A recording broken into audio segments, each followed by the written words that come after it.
you're given, that's how we live it. Don't be mad at the system, it's simply how we've existed. I hear a lot of people talking like they politicians and choose to be an accountant because it's safe in a business. Not because they want to do it, just because they heard it pays. And who the fuck wants to be poor knowing that's how we've been raised? Society is getting heavy, I can feel the weight. The pressure of success is like 100 million pounds of shit. How you guys doing today? It's Anthony Gangi. Welcome to another episode of Tier Talk. Guys, we're going to talk about having a positive impact on an inmate's life. You know, a lot of people believe that we, correctional staff, do not have positive impacts on inmates. And we do.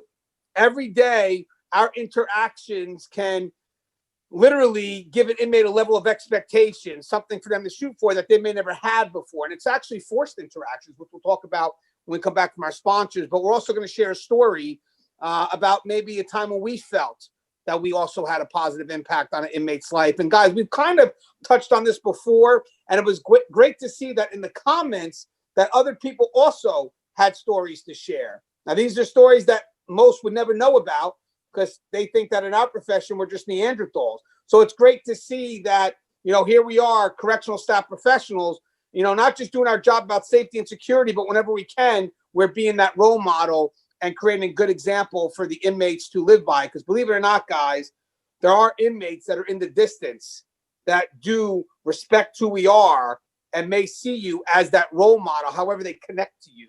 And they may be quiet, they may not actually say anything, but you never know. There could be that last day when they go to leave and they just come up and say, hey, you know, you meant a lot to me. You know, the way you were, you know, basically, maybe I see myself in you and I see the choices that you made that I could have done. So again, it's just a lot of people don't think that we create a positive impact, but I think we do every day. And this episode is going to give you some stories from behind the wall, if you will. And these stories are just happening in the shadows of justice. And I have two guests today, Connie and Andrew Brotz. I'm getting better every day. I don't know why I got to think of how that last name goes, but I'm getting it. It's starting to become a routine. Connie Alleyne, published author. Do you mind introducing yourself to our audience? Sure. So Connie Alleyne here. I'm the founder and president of the Civilian Corrections Academy.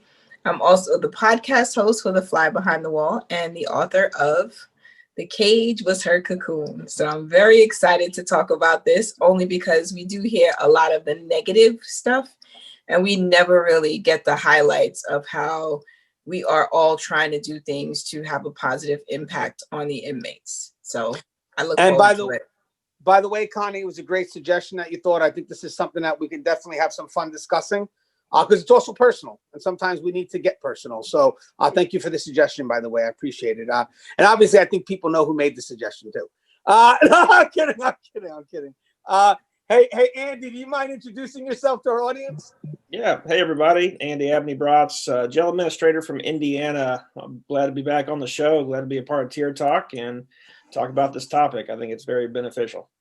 Yeah, always a pleasure having you, Andy. And don't forget, Andy's got some ideas working in the mix as we speak. And obviously, when we start getting those ideas up and running, we'll let you guys know. I think it's going to be something very beneficial for the whole community of corrections. Now, guys, if you happen to show Tier Talk to your brave men and women that work in corrections, so please subscribe, interact, engage, comment, hit that bell. The bell's going to notify you every time I post a video. We're going to go to our sponsor when we come back. Let's talk about having that positive impact. Let's talk about having that positive impact on the inmate population. Stand by.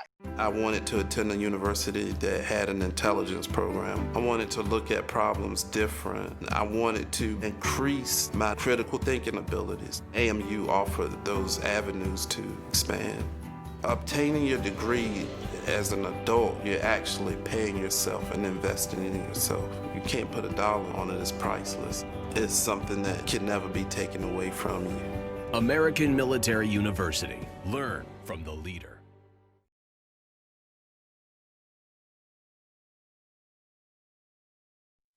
All right, then we're back. So first off, Connie, again, great idea for a topic because it gives us a chance to kind of dig back into my memories. Now, I moved up.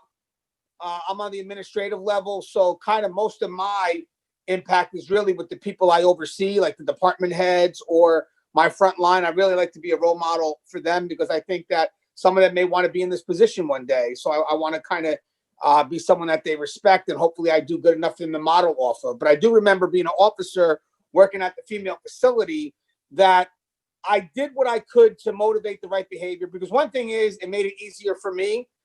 But second thing is, I found value in doing it.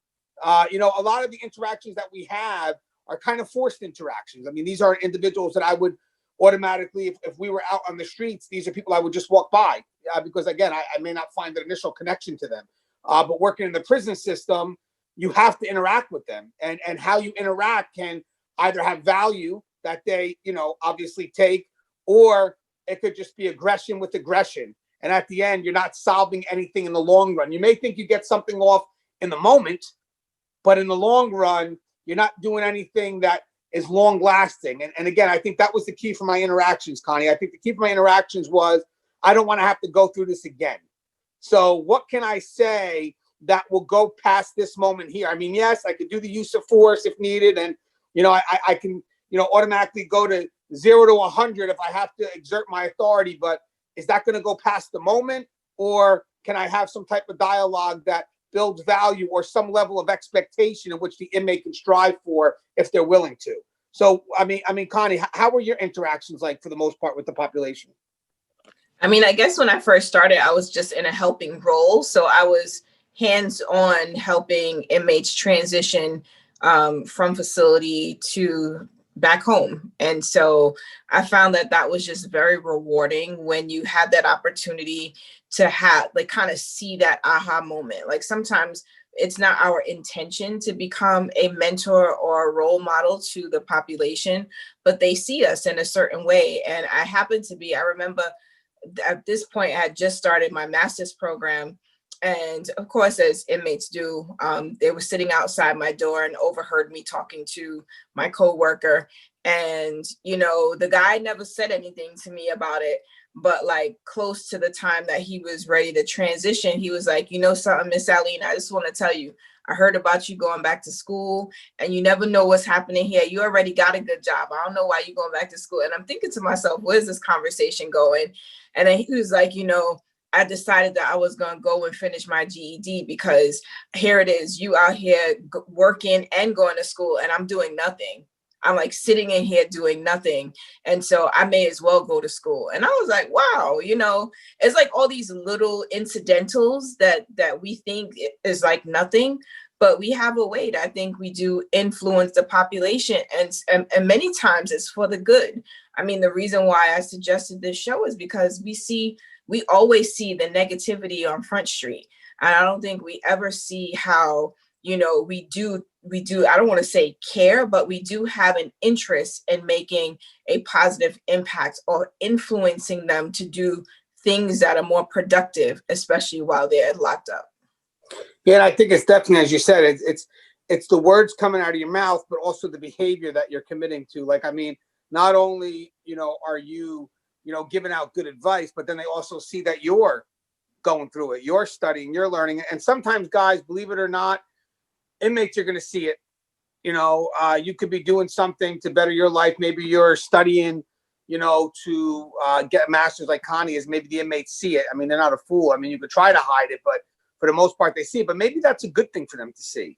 I mean, yes, it's personal, I know, but at the end of the day, it's also positive. And maybe that relationship there where it says, hey, I can do this. Because as I said, that inmate saw you doing it, and that strived that inmate to go a step further with his life.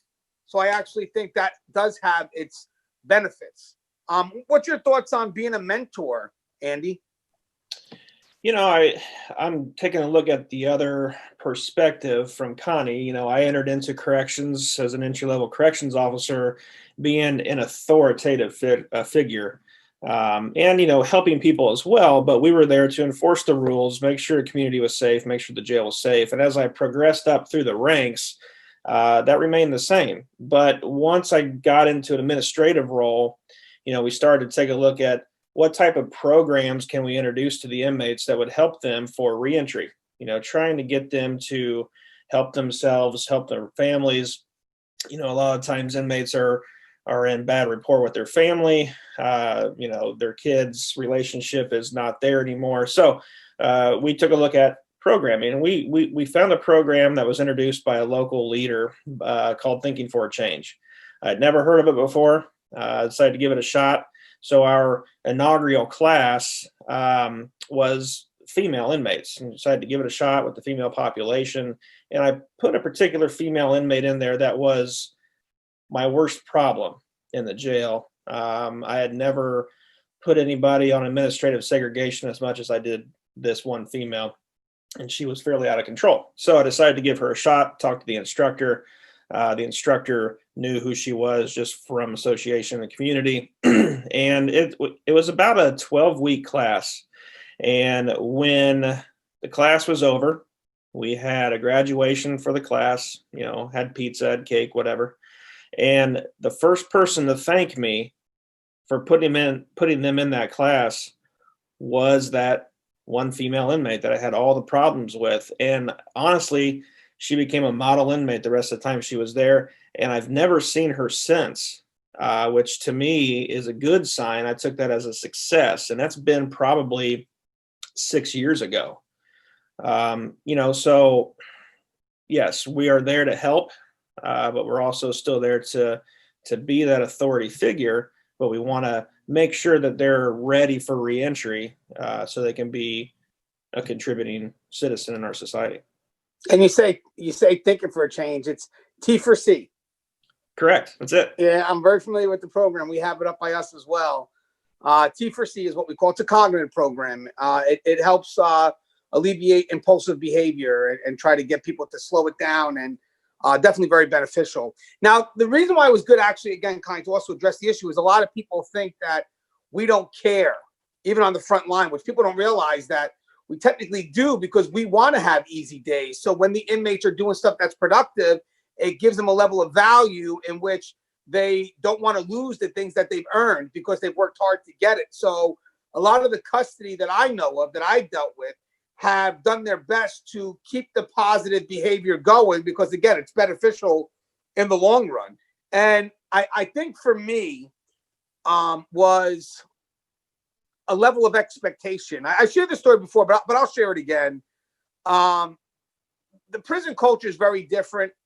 But most of the people that come into the prison culture, the street culture is not that different from the prison culture. So when you try to address their behavior and try to correct them, you got to realize this is advice that they may never have had before.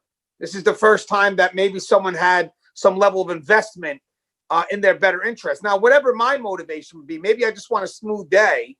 The point is, they still look at it as an investment in them. So when dealing with this one female inmate, again, I don't have to go too specific. We've heard the story before. You guys can check out the past videos. But what I did was, once the inmate had built a trust for me, which does come for time. Now, mind you, I'm not going to trust the inmate. That's not my job. But I do want the inmate to trust me, because that is my job. I want to have a level of consistency, and I want to make sure that, if I give the inmate advice, it is the proper advice. I'm not going to play games with people's lives. And I felt for this inmate that if I gave this inmate a level of expectation to reach, she would go for it. But she needed to be encouraged to do so. But she also needed to be reminded of that you're going to fall, but you still got to keep that momentum going. And I'll tell you, at the very beginning, it was hard because she had these way of things that she would just go back to, which a lot of it was just impulsive behavior. It was very hard for this person to turn away from being disrespected. Now, here I am trying to tell her that's the best thing you got to do, but the environment doesn't allow that. So you got to realize how much of a powerful individual it may take for that person to get that disrespect, see all the inmates watching, and for them to turn away. To me, that was a very good moment for me, because it was an expectation I gave this individual. And as this one inmate had given her this level of disrespect, we're all watching, but we're watching for different reasons. The inmates are watching because they're expecting her to pounce. I'm watching to see if she's going to turn back. And this is where I also realize, who does she trust? Is she trusting the population, or is she trusting someone that's trying to give her this advice? And what made me work more with her, again, always professional, was she turned away. To me, that was a sign, holy shit, she's listening. I mean, she just turned away from the culture that she's living in. to go ahead and try to motivate things for herself. So good things for herself. So to me, that level of expectation that I gave and her effort to reach those expectations, especially in an environment that does whatever it can to, stop an individual or hinder an individual, says a lot about the individual who's trying to commit to those expectations. And like Andy said, that's why it's no shock for me to see that individuals, once they start doing the right thing in prison, it should be a little bit easier, as long as they have a support system, to do the right thing on the streets. Because the pressure to do the right thing on the streets, if they're surrounded by a good support system, should be a lot greater than as it would be in the prison, where the pressure leans towards the opposite, towards the adverse. But what's your thoughts on that, Connie? So, I mean, I think absolutely when we start reinforcing the positive behavior, we do see the inmates kind of rising to the occasion. Like, I mean, I've worked with many who, there were expectations. Sometimes there is a secondary gain, right? Like, in all honesty. So some programs, you got to be able to complete the program. There's a certain criteria for you to go through the program or to even be considered for the program. So there's times that just because they see the path forward, they're going to do what they need to do in order to getting the program and remain compliant so that they can get out and do all the wonderful things that we plan for them to do. But I think the reality is that when they are seeing positive behavior, they begin to model that behavior. And granted, we know that the prison subculture is very different and they may do different things amongst their peers versus when they're amongst us. But we would like to believe that, the daily kind of reminders or prompts that we do give as we try to keep them on that straight and narrow. And it's not always a very long conversation. It's like, all right, I see you. Or like, oh yeah, that was good. It's just the little positive things in between. I mean, I worked with officers where I would see them kind of pull guys aside. Like, if someone's coming from the school area and all of a sudden they're rowdy, but like they straighten up at a certain time when they see a certain officer, because that officer and them have a rapport. And I would see him say, hey, what's going on with you today? Like, everything good? Are you hanging with those knuckleheads today? It's like those little things that just get them back on track. And so I think we sometimes just have to acknowledge that we do have a great influence on the population and we can use it for good. I think most of the time, most of us do. And it's sad because these are the interactions that are not seen or probably will never be seen, but they're the interactions that define our daily routines every day. I mean, every day there is probably millions of positive things said to correct the behavior of inmates. And the funny thing is, I know we know that some inmates may try to play the nice route, to try to manipulate the system. But in the end, those inmates get figured out. Trust and believe. We're professionals. We'll figure out the game that they're playing because it's hard work. So even the inmates that are trying to play the nice route, they're committing themselves to hard work, and hopefully there will be some level of change. But, once you get good people that are working, good people that want to have a positive influence, they're going to weed out those individuals because they're going to start understanding the motives as to why they're taking it. Yeah, you've been doing great, but why did you take the program? Well, parole pushed me. May not be the right reason. Now you get someone that comes into the system right away, get me all the programs. Maybe they're going to do it for the right reason because they want to correct themselves the moment they get in so they could be better so they don't have to come back again. But I love to see when you have people that are working the programs that are really devoted to, investing and really doing what they can within the professional lines of their job to, correct that behavior of that inmate, and then to see an inmate being receptive of that. And then, you get that graduation and I think you could see it. Like I could see at this point in my career, I could see the inmates that are just going through the moments because I see it, but then I can see the inmates that are moved by the moment. But then I could also see the staff that are involved. I see it kind of also being moved by the moment. And we're never going to have moments like that blasted on TV, unfortunately. I don't know why, but they don't look for those moments. But there is a sense of completion and a sense of like I don't know, like you have someone here that maybe was never given the chance to do the right thing, and then you have someone here that's their job, but they just they can connect however they do it, and then all of a sudden when it comes to completion, here it is, a chance to create that positive impact for the staff members, so to redefine their purpose, to motivate them to do it again, and an inmate who won't do it again, who won't come back into the system. Andy, have you seen that a lot from a jail admin, the completion of programs and just the quiet satisfaction of the inmate who I'm going to do it this time, and the staff member who was helping to motivate that inmate? Yeah, you definitely have staff members that want to see inmates succeed, and you know who those people are. And you also have the inmates who want to succeed. Kind of reminds me of a time where I had an inmate skipping and jumping down the hallway coming back from a class. And I said, well, what's going on? What are you doing? He said, I passed my GED. And I knew right there that this guy was going to do something with that. And you have other inmates who say, hey, how much of a time cut can I get for a GED at DOC? So those are the types that you're not going to move, or they're not going to benefit from being inside that program. And like I said, staff we've had on staff for 20 years, they see these same inmates coming in and out all the time. Once they get into a program, whether it be whatever program, substance abuse, GED, T4C, whatever, they really want to see them strive to better themselves. And it's also up to the inmate too.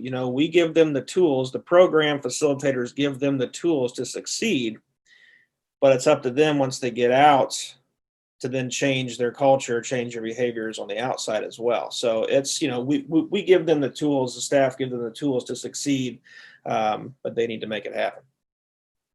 Right. And I like to believe that we all want to have value in our lives. And this is our community.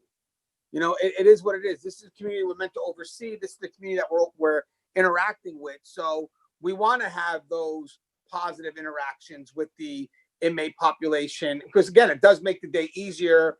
The more you're able to get the inmate on the right track, the actual good thing is the more things they have of value that they don't want to lose. So it does help custody staff, and it helps the correctional facility in general to have these programs, again, within the confines of safety and security. But I know sometimes when I see officers that are retiring, and I remember recently a young lady that was retiring, great stand-up officer, zero tolerance with just inmates, like this is what's expected, you do it, there's no negotiation here. And when she was retiring, I asked her, like, what was, one of the things that you remember? And what she remembered was this young inmate that reminded her of her son. Now, mind you, she was never sympathetic. She was always empathetic. She never broke rules. I like to always make sure I get that out there. But she motivated him to go to school just by little daily interactions that she had. But it was also in the follow-up. It was like, hey, did you go to school?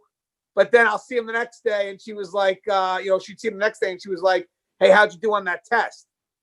It was the follow-ups that the inmate felt, well, you know what, it wasn't like, hey, it's a crock pot, forget about it. No, she was following up. Hey, I heard you had that math test. How'd the math test go? So at first, maybe the inmate wasn't motivated to do it for himself. Maybe at one point, okay, I'm going to, let her know I'm doing it. But eventually it turned into him. Eventually she pushed enough to the point where he started finding more value. But the key is it was her pushing it. And she was very proud of that moment when she retired. It was one of the first moments that she remembered, because again, to her, it was an impact that had value in a community in which she oversees.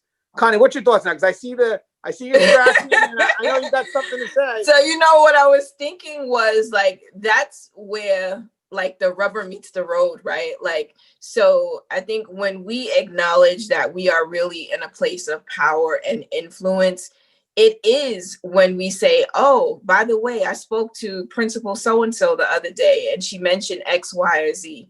Like, those are the things I think that help the inmate see that this isn't just like you and me having some sort of building a rapport, right? There's a level of accountability. I think when we show that we've taken an interest, or that we have, there was a follow-up, that it isn't just some random or something fake, right? Which I think when your lady who's retiring can say like, oh, how was that math exam? That means like she knows what's going on. So I think the being in the know and, you know, knowing that even if she asks the question, just the asking of the question is going to prompt something, right? Like, who knows when the inmate was taking the exam, right? Like, what that feeling, man, you know, Cap is going to be like, blah, blah, blah, blah, blah. I can't mess up this time, right? Like, because, you know, it's like these little things that help to keep them encouraged and keep them going. And I think that we don't, like, you're right. Those aren't the things that we highlight. People don't see that we say those things or we do those things or we give those little gems of encouragement throughout the day to kind of keep the place quiet. I mean, one of the big things to me would be like, so I had this officer who he knew everyone who was on Medline, like every single person who came to get their meds. And he would be like, listen, don't cheat those meds. You know you need them, right? And I would want to burst out laughing, but it's the truth, right? Like if we're working together, which is really, you know, where the teamwork comes in. If we're working together, we got this person at the med line doing meds. We got officer in the back making sure everybody's swallowing the meds. We know that together we're going to keep this compound stable, right? We want today to be a good day. The last thing we want is unnecessary codes or stuff going on. And so I think it's those little things. And he said it in a way that no one felt offended. Like he had that kind of rapport. So it was like a joke, like, you better take those meds. And everyone left that line taking their meds. Now, granted, there's always, you know, the onesie twosies that are cheeking the meds, but like he just had that way about him that they would take their meds and it wouldn't be no problem on Medline. And it's great because that's something that maybe senior staff can do, but maybe a rookie it would be interpreted totally different, you know. But senior staff, again, they have that rapport. And you said a couple of things that I'm going to forward over to Andy too that hit home. One thing is that sometimes it's hard for an inmate to kind of get some self-worth because the environment itself may be a reminder of, you know, what they feel their worth is. So it's great to see that if they can't find the worth in themselves at first, there could be a motivation in someone that's positive until that can be turned inwards. You know what I mean? So maybe, yeah, I'm going to do it for the captain, and and eventually, guess what they find out? They're actually doing it for themselves. You know, but again, it helps. And the other thing you mentioned is, and I don't want to go unnoticed, is it encourages communication between the different departments. Like I love when, you know, that officer knew exactly what the inmate from education was doing, because it wasn't so much about talking to the inmate, but rather she was in tune with the civilian side of things. She was understanding what they were doing and giving respect. That's the most important thing, to what those civilians were doing, which in turn, that relationship there. So when you have custody and civilians kind of working together and understanding each other's perspectives, we can accomplish almost anything. It's just when we're resistant because we don't get an understanding that, okay, it is very important for safety and security from our perspective. Obviously, that's the blank canvas that the picture's painted on. But you have to realize something, that the other departments, they have different priorities that we have to also take into consideration, you know, and try to balance that with our needs. But Andy, what's your thoughts about what Connie's saying? I mean, think about that. I mean, from a jail admin, look at that communication that's happening between that officer and the education department in this example. Yeah, that's a very good point. And I'm going to kind of spin it a little bit more towards the jail side.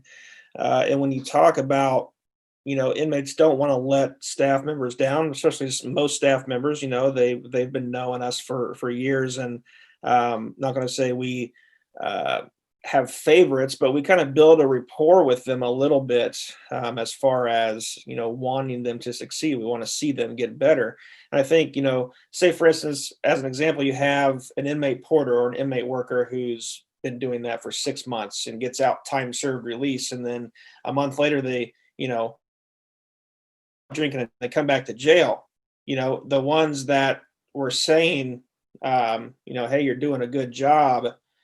Now that inmate is looking at those staff members almost embarrassed, because I don't know if he feels, or he or she feels, that, you know, they've let us down, you know. So, you know, like I said, I'm not going to say we build a relationship, but there is definitely a rapport with the inmate population.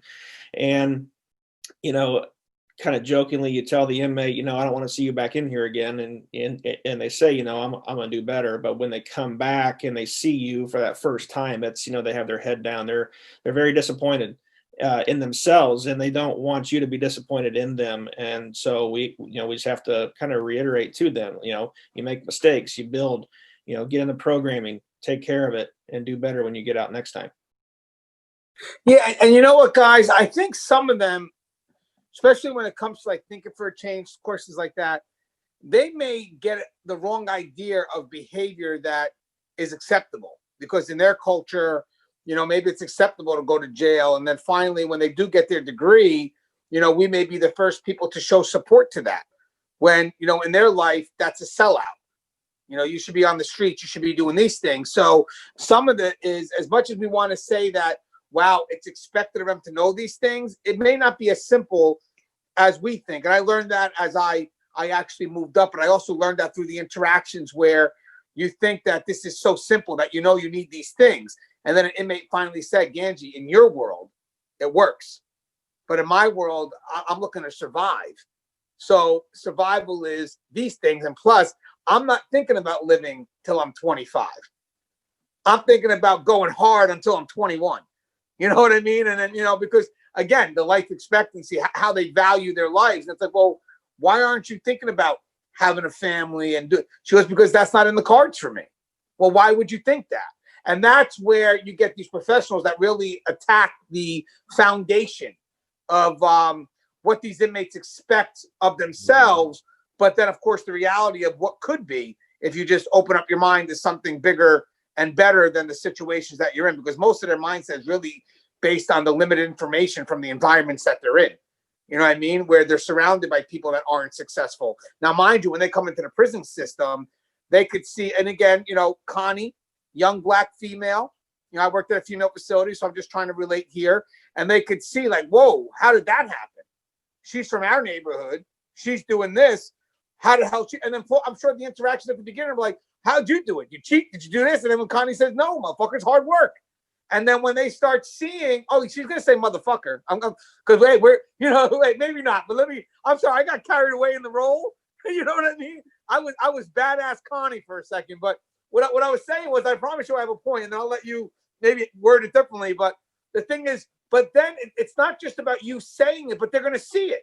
They're going to see you in that facility, being a professional, going above and beyond, doing what it is. And they're like, whoa, I could do that, And I think she may be able to kind of show the way, however little, whatever those interactions are, but always professional. But Connie, but do you agree with that by kind of understanding where they're from, but you still have to kind of shift that mindset 180, right? Would you agree?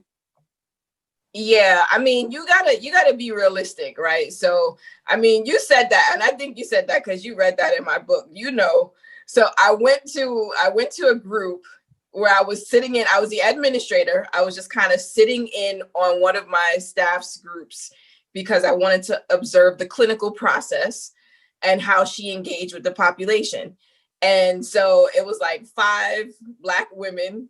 And they're like, yo, what the fuck she's doing here? Like, there was no hesitation to figure me out. And I'm like, what? Like, so I was a little taken back. I mean, I don't know why, jail, prison, you do it for so long, you become desensitized to that kind of stuff. It's kind of like, that's just the language. You kind of accept it. So, I sat there and I'm like, so I'm just here to observe. And I really didn't want to go into anything else because they had a whole process that they were supposed to be going through. And they would have none of that. They were like, so what you doing here? Where you came from? What's your job? Why are you watching her? Right. And so then I just kind of got the okay from my social worker and I introduced myself and they're like, oh shit, you did what? Like, it was just like this, like, so how old are you? And I'm like, okay, easy. Right. Like, I mean, so the fact that, I go through explaining and I try to just let them know, like, I'm here, I'm working, you need anything, reach out to the social worker. If it's for me, she'll pass it on or whatever. And it was kind of that. And when I was leaving the room, I would never forget this. One inmate was like, yo, how the fuck you did that? Like you was in college a long time. Like the thought of me being in school, or like, how would they hire you? You like, there's no other Black women in leadership over here. Like how you got here, you know? And like, she's trying to get me just to explain like, okay, so you went to high school, and she literally wanted every step. And in my mind, I'm thinking like, do I explain all of this? And if I don't explain it, what impression are you leaving on this person? And then on top of that, she's looking up to you for something, which at first I didn't acknowledge that. But she was really like, oh man, this is crazy. You know how many times I've been to jail? And I was like, I don't know how many times you've been to jail. At this point, she's in prison. So clearly you've been to jail quite a few times that you've gotten to this point. And as she's explaining, you know, it kind of dawned on me that like, here it is in the amount of time she's been in and out of prison, jail. She's never seen an African-American woman administrator who was young. And all she wanted to know is, how did I do it? And so just explaining the process. So, you know, you finish up high school. I went to college after that. I was like, I didn't always want to work in prison. It just happened. I'm here though, right? And they're like, yo, but you in charge. You're not just here, like you're in charge. And like, that was a big deal.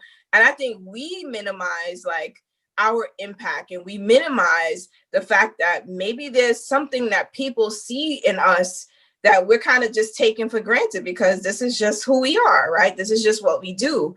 I mean, you and I, we talked about influence and being an influencer, right? And so the importance or the responsibility that you carry as an influencer. So, you know, it's just really, it's those full circle moments, I think, where you do have an opportunity to really influence. And sometimes we could be intentional about it. If we know that the inmate's preparing to transition and they're about to go out, you know, some of them are going through some step down units or whatever they're doing to get ready. It's kind of like, okay, so here's some things you can do to prepare. And like, you know, I think those are like those Golden Gate moments where we can offer so much goodness, and hopefully they don't come back. Yeah, you know, it's funny. I actually had kind of like a reverse experience, because initially I was seen as a white male officer. So I'm automatically the enemy. And it was funny because when the inmate first came in, she goes, Gangi, you're a white male officer. I said, oh, that's good. At least you're not calling me a guard. And she goes, no, Gangi. And in this world, that's not good, Gan. She goes, because you don't understand what it's like to, you know, be us, to go through. I said, you know what? Maybe I don't. And I actually remember officer also saying that to the same female inmate. I said, but you know what's funny? I said, but I also, maybe I've been to where you need to go. So maybe I'm kind of like the tour guide instead of the travel agent. You know what I mean? I'm going to kind of take you there through experience as opposed to point you to places I've never been. So, you know, and then she goes, damn, that's deep. I said, I don't know where that came from. Maybe John Maxwell. I don't know where the hell that came from. But the point is that I don't think I have to truly understand where they've been or have to live through to understand where they need to be. You know what I mean? You know, that relationship that, you know, again, an honest rapport really started by the fact that, you know what, I need to have value. This was when I was a frontline officer. Now my value is a little bit different because, again, I have my value, my troops, my department heads. I really want to instill in them the best that I can get from them, because then they can give the best to where they got to go. So again, it's just a higher level, but still my motivation is, you know, my people that are directly underneath me. But when I interacted with the population, I think that position of authority puts us in a position to influence. You know, and the funny thing is, guys, leadership, because it's kind of what it is. We talked about this recently, is more than the position, but the position can help you. So when I'm in a position of authority over somebody, maybe I'm in a better position to influence. I mean, yeah, there are great people that can influence on that same level, but for this year, I was like, okay, I'm in a position of authority. How do I create value? But also, believe it or not, I wanted to have value in myself. And I really do think that those positive interactions, when I got home, even if it was maybe one interaction, it didn't matter. I I liked it. I liked the interaction because I learned a lot about myself, what I was able to tolerate and what I was able to actually, say. I mean, when you're pushed into a position where you have to come up with an answer out of the craziest circumstances, but you want to give some good advice, you'll be shocked. It's like, holy shit, where the hell did that come from? Like I can't believe that just came out, but it's something that they value. And then when I thought this is a great moment is when they go to leave and you get that final interaction and they remember something that you said 6 years ago that you forgot. Like, oh, I didn't remember I even said that, And, I remember one inmate who, again, maybe we could share a story or two before we come to a close. I'm doing my rounds as an officer, and I saw the young girl. She was always big into reading and writing. And I remember, walking by. Now, this person was in for carjacking. I remember that. So, she was already in the system prior, before I got there. And then, she was still doing her time. And then what happened was, as we were doing a search, I happened to read some of the stuff that she was writing. And there was definitely this girl had a talent for writing. And I remember telling her, hey, listen, all I said was a few things like, listen, when you get a chance, you should finish writing what you started. She goes, why? Who's going to read it? It doesn't matter who's going to read it. Don't focus on that, but you have a talent there. Just focus on writing and whatever happens, happens. Don't minimize your talent because you're looking for the outside to pass judgment. No, just go for it. Just do what you got to do.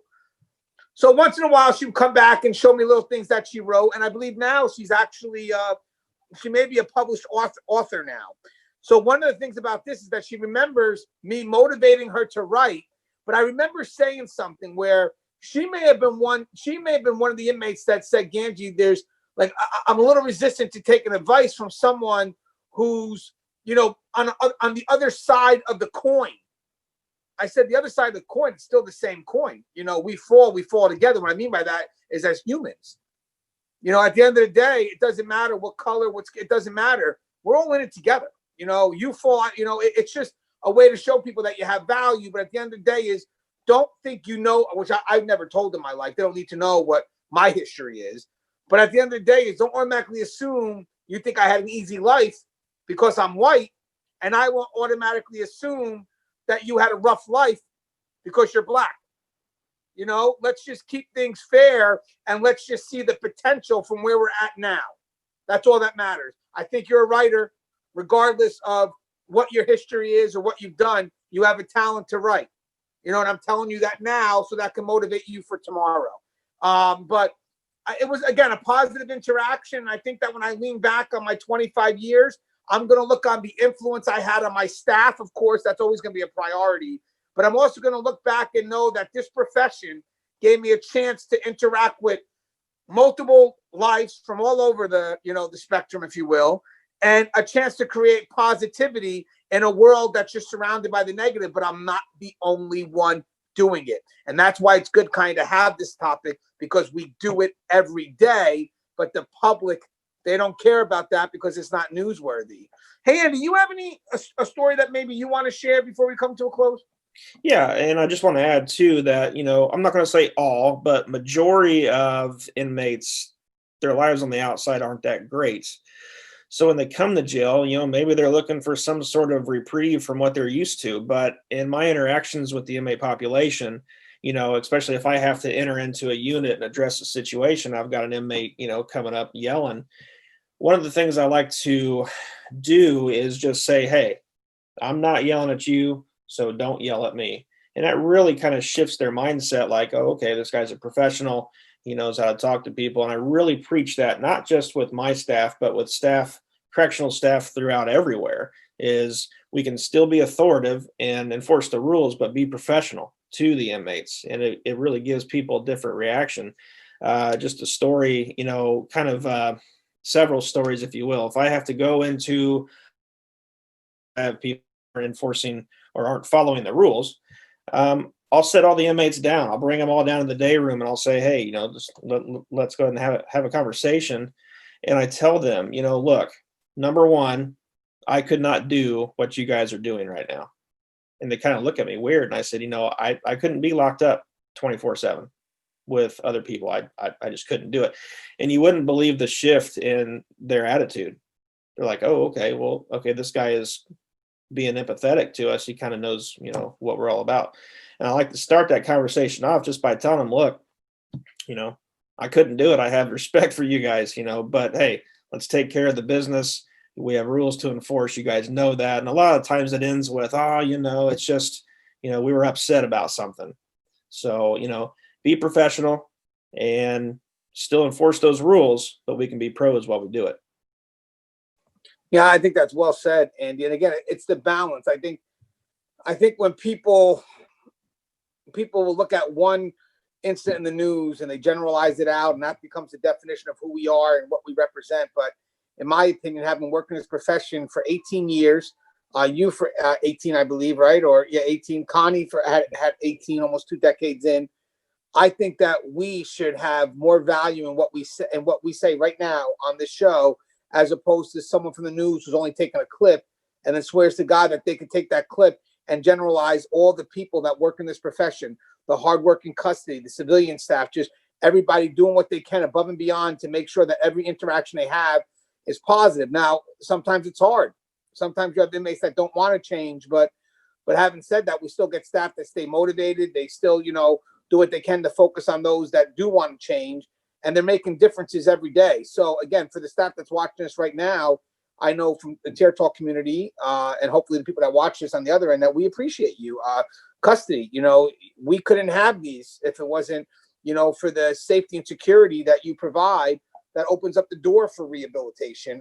It's just a beautiful dance. I mean, it's sad because it's a dance that, nobody sees, but I can tell you from 18 years of experience that I see it all the time. And when I walk into a room and I hear the music, I don't know. It's why I love this profession. I just do. These are interactions that you can learn so much about. I mean, not just about the profession, but just as human, just being a human in this world.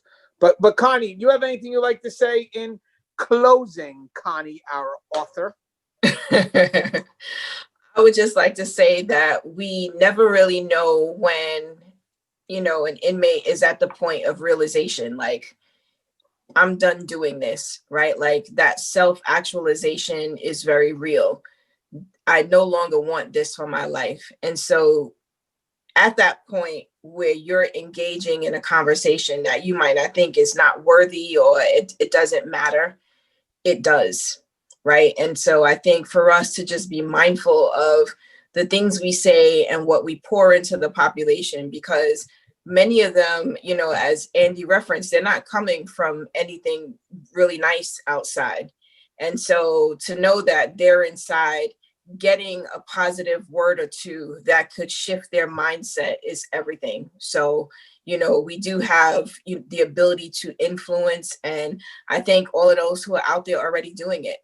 And for those who aren't, just understand that there are those moments in their lives where they're going to be deciding, like, all right, this jail, I just can't do this no more. And they're looking for their next step. They're looking for a way to do life differently. And we could be showing them the way. Yeah, it's powerful. Connie, in our state, when we study for the sergeant's exam or lieutenant's exam, we have to actually study Maslow hierarchy of needs. That's where the self-actualization, the final outcome of that. And that's part of our exam, or was when I was studying for sergeant. We had to learn what it was about. Obviously, my degree is in psychology, so we've touched on Abraham before, but that's a big thing, self-actualization. Very few of us ever get to reach it, but we could strive for it. And I think in the end, I think that, again, when I spoke to that retired officer, she was retiring, and that was what she felt gave her value. I know she's not the only one that thinks that. And that motivated me that day to do a show on that. And the response was great. But I want people to know that the reminder here is that I want people to know the good that's worked behind the wall. So this isn't about advocating. It's about, no, this is the positive work that goes behind the wall every day that gets overlooked because people, want to look at the violence and they don't understand that that's one incident. But how many jails and prisons do we have across the country? How many interactions do we have with, the people that are locked up that are positive, that outweigh the negative, that people just don't want to know about, and I like to think they know by this point it exists. But having said that, maybe they just minimize it or they negate it because it doesn't fit with the narrative that the media has put in their mind. That's the sad thing too, guys. In order for us to move forward, we have to kind of correct a belief. And it takes a lot longer for us to move forward because we spend a lot of that time correcting what people have been misinformed about. But I promise you guys, if you open up your mind and you listen to what we have to say, you can help us move forward and get the truth out there and see that there's a lot of positivity, there's a lot of effort to better people behind that wall, and then helping connect them to a community that welcomes them. That's where it is. It's not the work behind the wall. It's the false promises from the community. Sorry, but it is what it is. I will advocate for the work behind the wall every day. And then we get blamed when the community fails to do what they're supposed to do. Hey, Ed, do you have anything you'd like to say in closing? Yeah, I just want to thank everybody on the front lines that do the work. We work really hard to professionalize this industry of corrections and to make it a lifelong career. And it's those that love the industry, like you said, Anthony, you love it. I do too. I know Connie does. That we are fighting every single day to try and, just educate the public, educate the media what we're all about. And I think you guys hit it head on. And I can't wait for your guys' books to get to me. I'm ready to read them. All right. Well, I believe my book is coming out. I'm getting the, what's it called, Connie? Mailed to me soon. The proof. You're going to get the author's proof mailed to you. Oh, I thought it was proof that I wrote the book. No. Oh. It's the actual copy of the book, and it just has like a banner across it that says author's proof is not for sale. Okay, and that's a fine-tooth comb at that point. Go through it and then, okay, so, yeah. We're looking at probably about a week or two, I think, because I'm going to get it mailed to me soon. I already gave my address, so almost there. And as always, guys, I thought this was a great topic. Again, I just want to promote value. Hopefully we gave Connie's topic some justice. I mean, it was her idea, but I think it's definitely something worth exploring because in the end, people may believe one thing, but it shows like this that show them the truth, that we're not Neanderthals. We're not. We go above and beyond every day, and people need to recognize that. As always, guys, the show is Tear Talk. If you haven't, please subscribe, interact, engage, comment, hit that bell. Bell's going to notify you every time I post a video. That's it, guys. Stay safe, and as always, we love you here on Tear Talk. I did it backwards, guys, before I come to an end. I messed up. I usually say, as always, stay safe. But I said, stay safe. And then when I said, as always, I ran out of, don't want to say stay safe again. So I just want to, I love you. Happy holidays. And Tear Talk is signing off.